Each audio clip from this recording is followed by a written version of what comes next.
नमस्कार दोस्तों, आज मैं गरीबी पर चर्चा कर रहा हूँ। देश में जो बहुत ज़ोर शोर से गरीबी की चर्चा हो रही है, माननीय प्रधानमंत्री जी ने भी ये सार्वजनिक रूप से घोषणा कर रहे हैं कि जो देश के संसाधन पर पहला अधिकार गरीबों का होना चाहिए।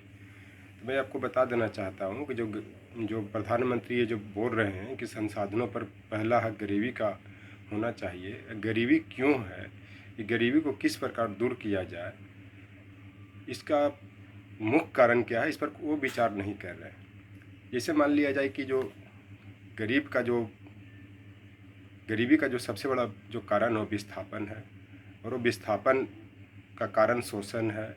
उसके बाद बहुत तरह के कारण हैं। अब सच्चाई ये है कि जो ये बोल रहे हैं कि संसाधनों पर पहला अधिकार गरीब का होना चाहिए, लेकिन इन्होंने संसाधनों पर पहला अधिकार ऐसा बना दिया है कि वो अमीरों का है। इसमें किसी से छिपी हुई बात नहीं है, सब लोग जान रहे हैं कि देश के 5% अमीर वर्ग हैं, 3 से 5%। उसके देश के संसाधनों पर 93% अधिकार है।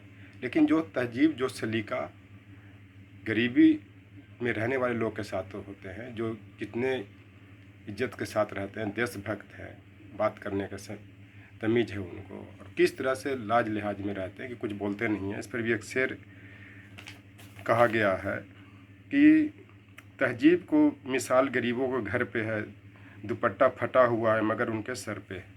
मेरा कहने का मतलब है कि वो गरीब ज़रूर हैं, लेकिन उनमें तहजीब भी है। उनका दुपट्टा या कपड़ा फटा हुआ भी है, लेकिन आज उनके सर पर भी आज दुपट्टा है, माने वो इज्जत के साथ रह रहे हैं। लेकिन आज जो फटे हुए कपड़े पहन रहे हैं वो अमीरी का प्रतीक है, कि सब अमीर लोग फटे हुए कपड़े पहन रहे हैं।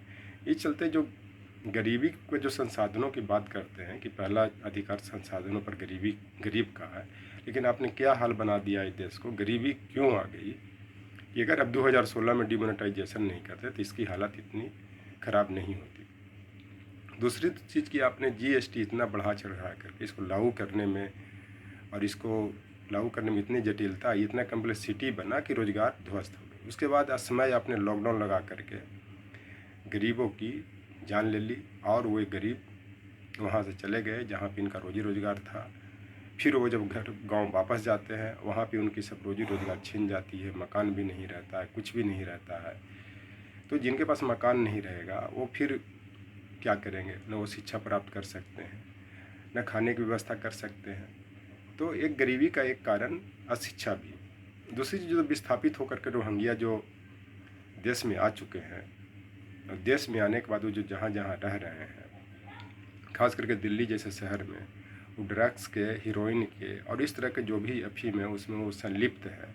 और इस संलिप्तता को बढ़ावा देने के लिए उनको संरक्षण दे रहे हैं यहीं के जो माफिया लोग हैं। वो इतना ही नहीं, चलती बस में या मेट्रो में या कहीं पे भी वो मोबाइल भी छीनते हैं, पर्स भी छीनते हैं।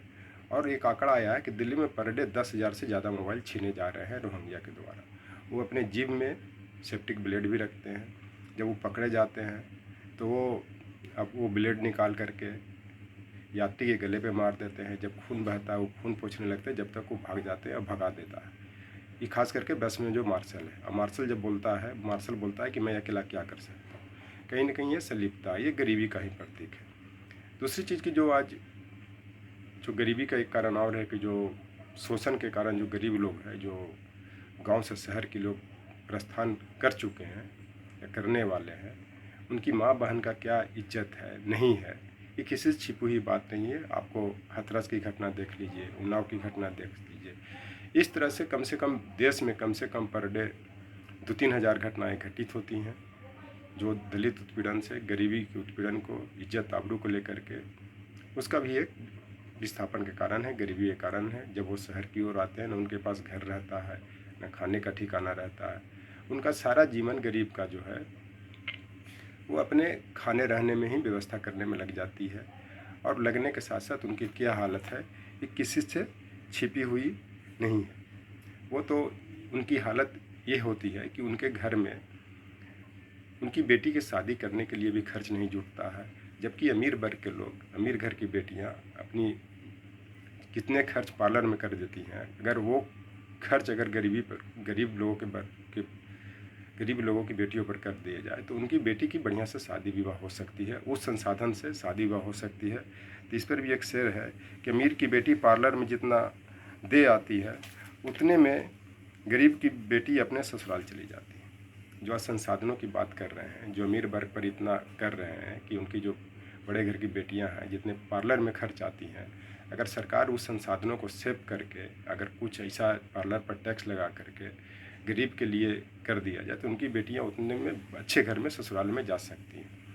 तो ये क्या है कि वो फिर गरीब विरोधी हो जाएगी, इनको सरकार कहेगी, इनके मुताबिक नहीं चलेगी, क्रोनिक कैपिटलिज्म समाप्त हो जाएगा। लेकिन ऐसा नहीं करेंगे, बड़े बड़े बात बोलेंगे, रोहिंग्या का समाधान नहीं करेंगे कि रोहिंग्या को वापस म्यांमार भेजा जाए, बांग्लादेश भेज जाता है, इस पर कोई कानून नहीं बनेगी। लेकिन गरीबी गरीबी गरीबी गरीबी ये सिर्फ इलेक्शन आ गया, जपते रहेंगे केवल गरीबी। मैं चाय बेचने वाला हूँ, मैं गरीब का बेटा हूँ।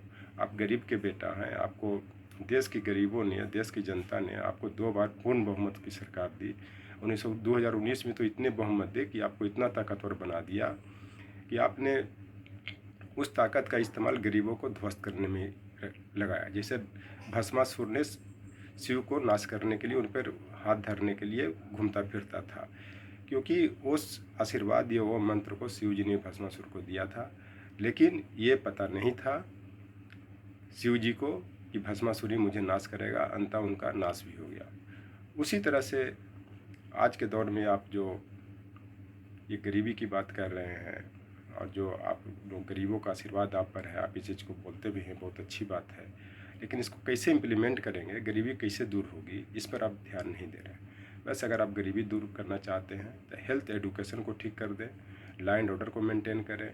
आपका जो दिल्ली की ही बात मैं कहता हूँ, कितने क्राइम दिल्ली में हो रहे हैं और हो भी चुके हैं और होते भी रहते हैं आए दिन में।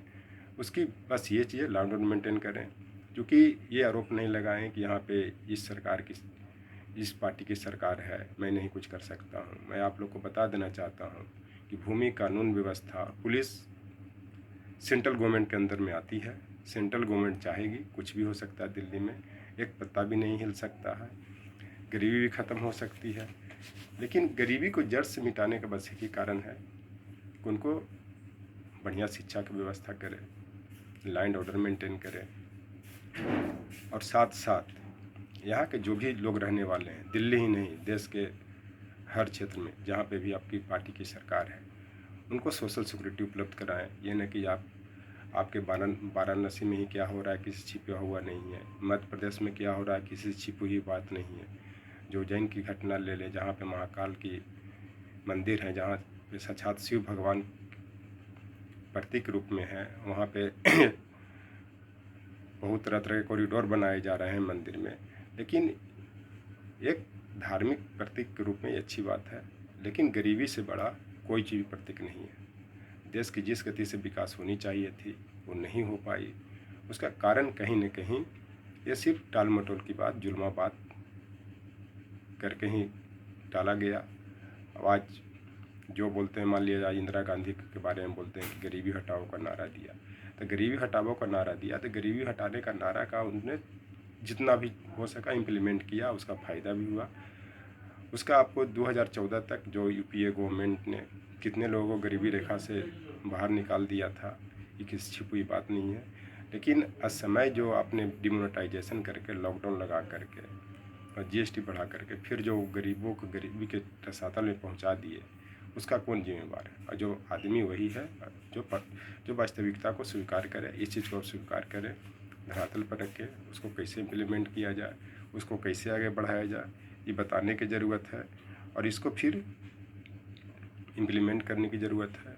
और गरीबी के जो मूल जड़ में एक कहावत भी कि जहलात जो शिक्षा और गरीबी, दो ये कारण है जो देश को बढ़ने नहीं दे रहा है। जबकि देश के में जो युवाओं में या देशवासियों में इतनी बड़ी एफिशिएंसी है कि अगर आप बढ़िया से योजनाओं का इम्प्लीमेंट कर दें, बढ़िया से हर जगह सोशल सिक्योरिटी मेंटेन कर दें, तो गरीबी अपने आप 99% समाप्त हो जाएगी। लेकिन आप लोग करना नहीं चाहते हैं।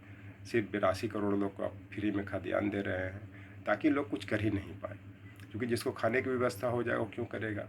मैं चाहता हूँ कि आप इसको दे खाद्यान्न, लेकिन हर पर मान लिया जाए किसी पर 1 रुपया, किसी पर 2 रुपया, 3 रुपया लगाएं खाद्यान्न, ज़्यादा महंगा भी चार्ज भी नहीं करें, और वो सब पैसों से इनको एडुकेशन, उसके बाद हेल्थ पे, और इससे जो बेसिक इनकी नीड है उनकी पूरी करें, अपने आप गरीबी समाप्त हो जाएगी। अगर 82 करोड़ लोगों को आप खिला रहे हैं, अगर 1-1 रुपया भी लगा देते तो कम से कम जितने मंथ में आता 82 करोड़ रुपया आता, 1 रुपया देने में कोई हिजिटेशन नहीं करते और न करेगा, और हर लोग इसको सराहेगा भी। चाहे जिस चीज़ में फ्री बीज मत करें, फ्री की हर चीज़ नहीं दे, चाहे बस हो चाहे कुछ भी हो, उसमें मिनिमम चार्ज 1 से 2 रुपया लगाएं, और 1-2 रुपया देने में कोई हिजिटेशन नहीं करेगा। और ये सब जो पैसे आ रहे हैं उनको गरीबी को दूर करने में लगाएं। मेरी आपके साथ शुभकामनाएं हैं, देशवासियों के साथ शुभकामनाएं हैं। Thank you.